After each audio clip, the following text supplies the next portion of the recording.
Hi students, good evening. We are going to see the part 2 video for the spinal cord, the tracts and the structure of the spinal cord. So now again I am going to draw the spinal cord section.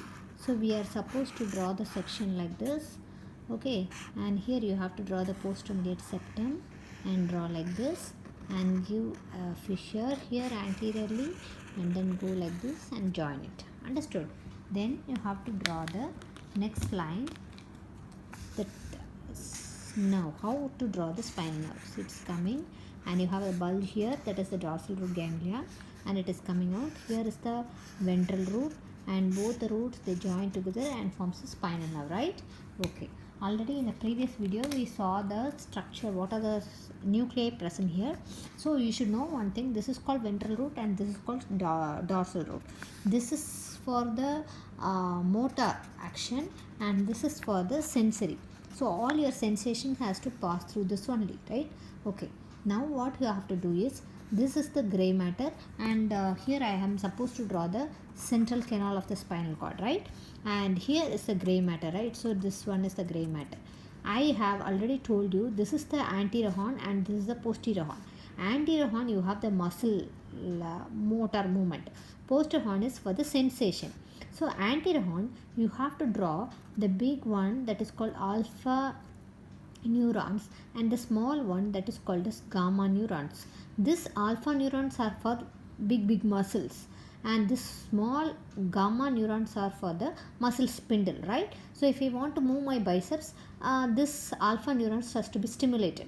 If I want to have some twitch near the eye, it means muscle spindles are only working. Okay, right? So this is about the alpha and the gamma neurons present in the anterior horn. And in the posterior horn you have lovely nucleus. I will put 3 different colors for the nucleus. Number 1 green color, number 2 is the pink color, number 3 is the orange. Okay, these 3 colors we are going to use, right? Now we will see what are the things we are supposed to do. Red we will use. Okay, ready?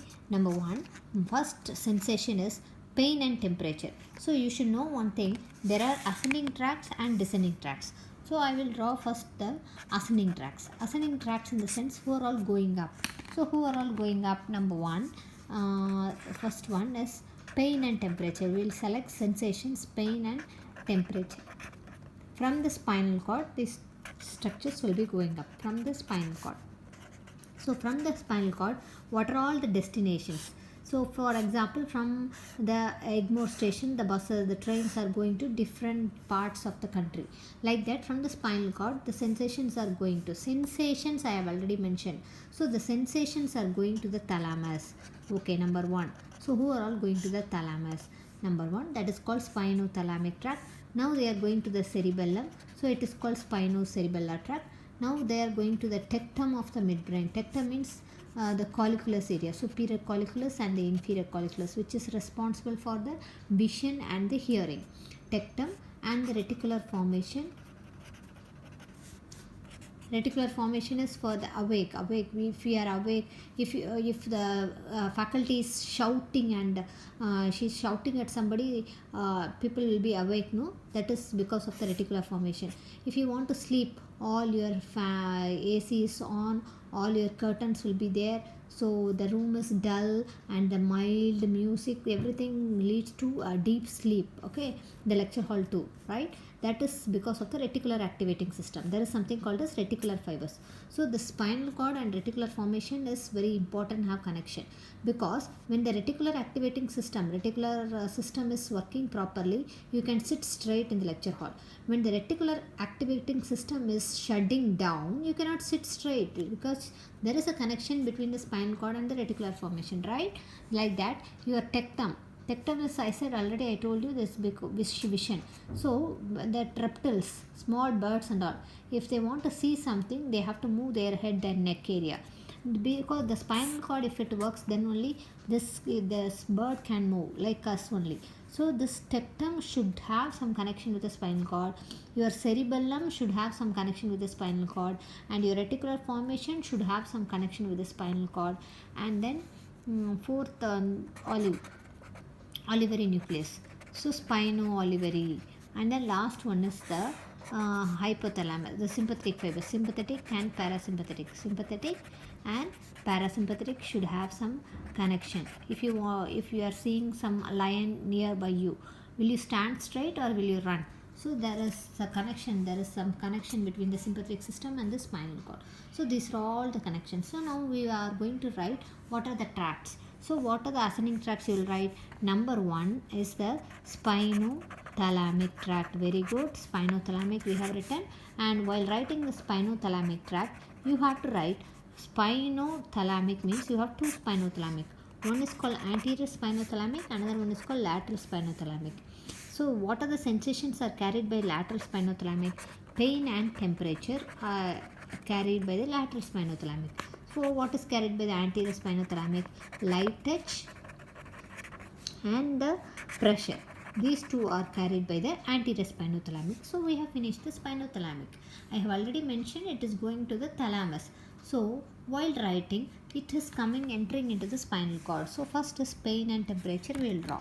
So I have chosen the pink color for the pain and temperature. Now your pain and temperature is nicely, it is going inside and it has to meet a nucleus here that is called as substantia gelatinosa. So it has to meet the substantia gelatinosa, and then immediately after seeing the substantia gelatinosa, the next small nucleus here is the nucleus proprius. It comes to the nucleus proprius and crosses here and then ascends up to the opposite side. Look at this. It is coming from the right side, but it crosses the opposite side and ascends to on the left side, right? My pain and temperature, right? Very good. Now the second fiber is your accompanying fiber is your next one. The dark color will put. The green color is pressure and the light touch. This is called anterior spinothalamic tract. This is also going via this only same area, same tract, and it is also crossing the opposite side and goes via this. Understood? So after crossing, it is ascending up, and now this spinothalamic tract together, lateral spinothalamic and the anterior spinothalamic together, it is called as, after crossing, it is called as spinal lemnisci. Spinal lemnisci. That's all. Finished. One tract over. Second tract I will use the pink color. So pink color is for the proprioception. Proprioception is position, joint, vibration. These three sensations. These three are carried by the same posterior column, same route. It is going and it enters here, but it will not be relayed. Here is the column called posterior column. Posterior, this is anterior and this is posterior. So this is posterior column. You have two important fasciculus, that is called as fasciculus gracilis. Grace is inside, fasciculus cuneatus. These two fellows, two little girls, fasciculus gracilis and fasciculus cuneatus are here. So what happens, the already pain and temperature and all, it goes and it meets the nucleus called substantia gelatinosa, but this fellow, it will not meet anybody. It just comes and it ascends on the same side. It is going up via the fasciculus gracilis and cuneatus. So it has not yet crossed.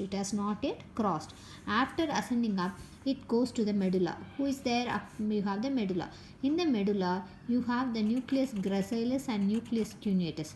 After seeing the nucleus gracilis and cuneatus in the medulla, it crosses and forms a nice fiber called internal arcuate fiber. So the exam, we will ask you what is internal arcuate fiber.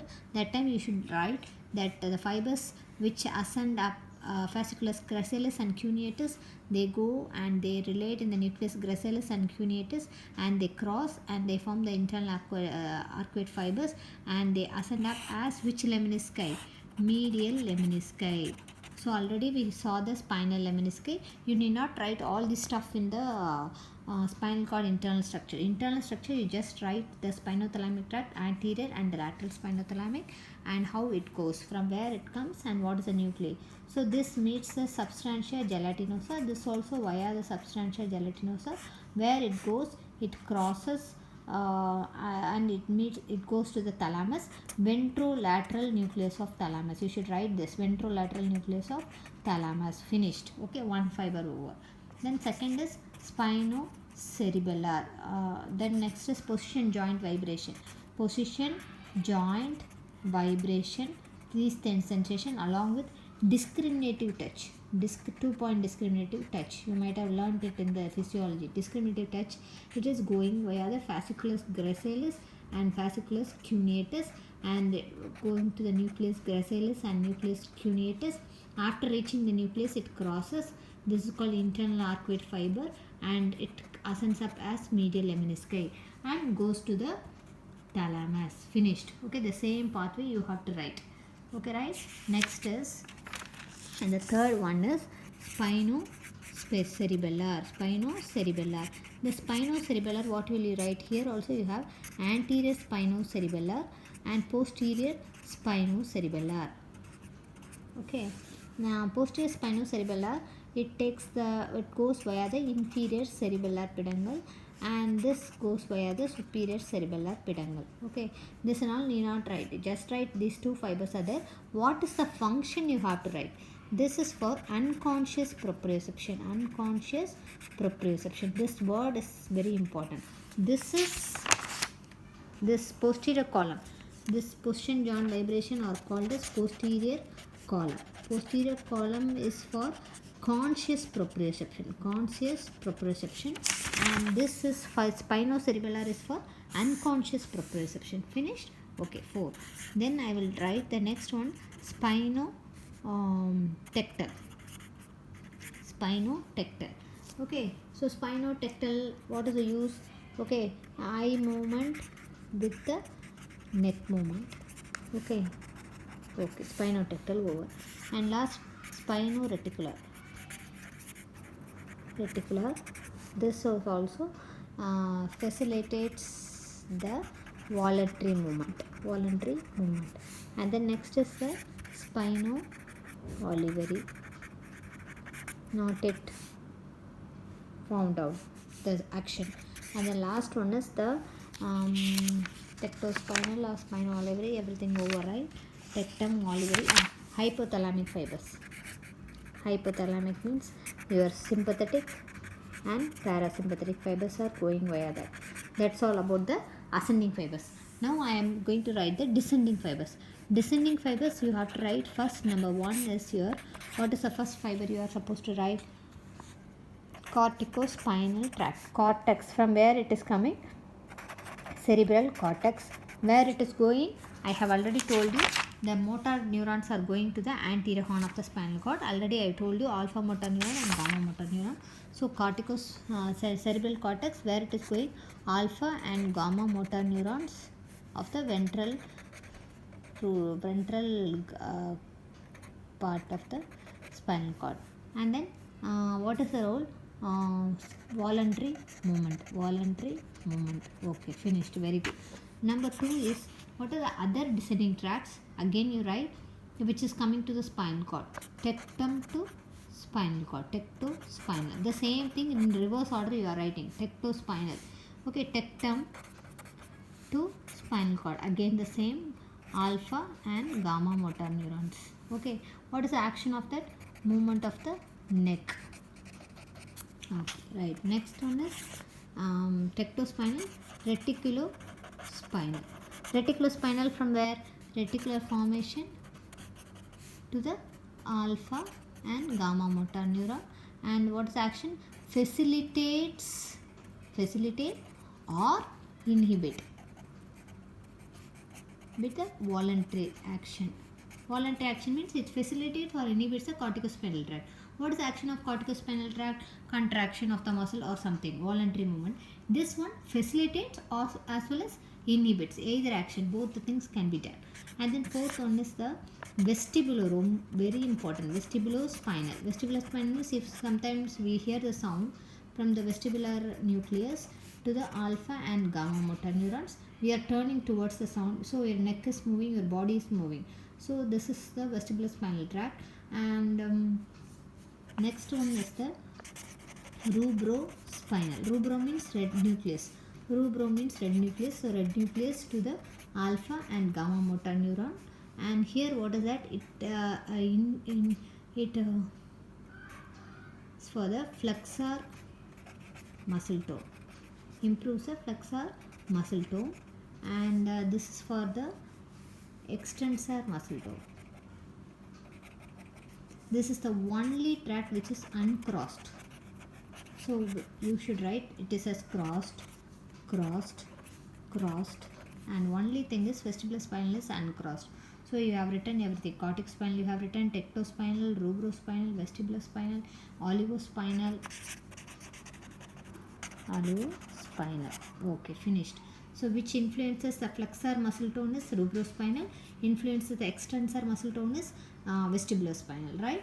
Because of the anti-gravity muscles. So if you listen to some sound, you have to lift your neck. So anti-gravity muscles are acting. So this is about the descending tracts. So you have written the ascending tracts, you have written the descending tracts. That's all about the internal structure of the spinal cord. You should write the 4 nucleus present here: substantia gelatinosa, nucleus proprius, and the third one is nucleus dorsalis. Nucleus dorsalis. This nucleus dorsalis for the unconscious proprioception. Unconscious proprioception is for what? Spinocerebellar. So spinocerebellar tract, while writing the spinocerebellar, there is a spinocerebellar, you have to write it goes via the nucleus dorsalis, and then it goes via the anterior and posterior. Spinocerebellar goes to the cerebellum. Finished. Okay, this nucleus dorsalis is very important. So spinothalamic goes via the substantia gelatinosa. Spinothalamic goes via the substantia gelatinosa. Posterior column is going via the fasciculus gracilis and cuneatus, and the spinocerebellar is going via the nucleus dorsalis, and the action is unconscious proprioception, conscious proprioception, and pain and temperature, pressure and touch. That's all about the structure of the spinal cord.